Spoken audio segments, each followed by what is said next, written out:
மேதைகளே, அதை விவரிக்கும் வரிசையில் நான் இப்பொழுது இருக்கிறேன். அதை விவரிக்கும் வரிசையில் நான் இப்பொழுது இருக்கிறேன். சோழ நாடு சோறுடைத்து என்ற பதம் யாரால் வாய்ந்தது?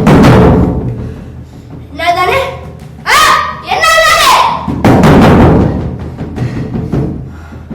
ஆனால் இப்பொழுது அந்த சோழ நாட்டை அடைவதற்குள் சோர்ந்து விடுகிறேன். மணலான நாடை அதை நீங்கள் தினம் தினம் கல்வி எழுதி எனக்கு கலைக்கிறீர்கள். நீங்கள் தான் நவீன துச்சாதனர்கள். அதே போல தமிழ்நாட்டில் உள்ள நெற்களஞ்சியமாம் என்னும் தஞ்சையை அடைவதற்குள் ஒரு வழியாகி விடுகிறேன்.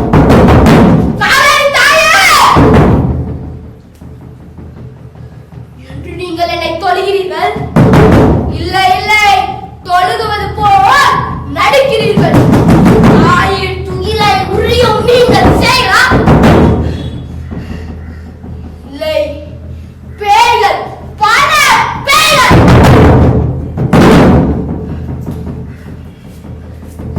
நடந்து வாரி காவேரி என்று சினிமாவில் வாழ்ந்துகிறீர்களே, உங்கள் பாவத்தை துளைப்பதாக நினைத்து தலைமுழுகிறீர்கள். உங்கள் உற்றாருக்காக பிண்டம் கரைத்து ஆரை சொர்க்கத்திற்கு அனுப்புவதாக கற்பனை வளர்க்கிறீர்கள்.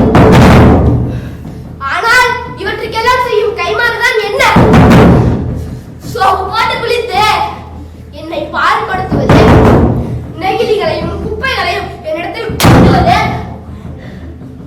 ஆனை கழிவுகளையும் என்னுள் கலந்து என்னை அழுத்தாக்குவது, இது எல்லாமே நீங்கள் எனக்கு செய்யும் கைமாறு. உங்கள் அழுக்குகளை போக்கும் என்னை நீங்கள் தினம் தினம் அழுக்காக்குவது வேடிக்கை உலகம்தான். எல்லாவற்றிற்கும் மேலாக ஆணவ படுகொலைகளை நிகழ்த்தி என்னுள்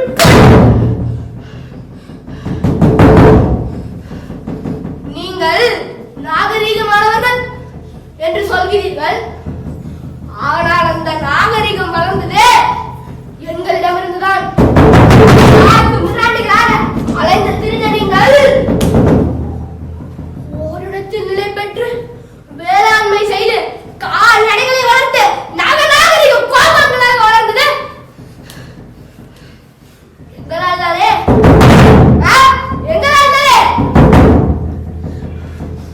ஆனால் இப்பொழுது அந்த நாகரிகத்தை தொலைத்து சாதி, மதம்,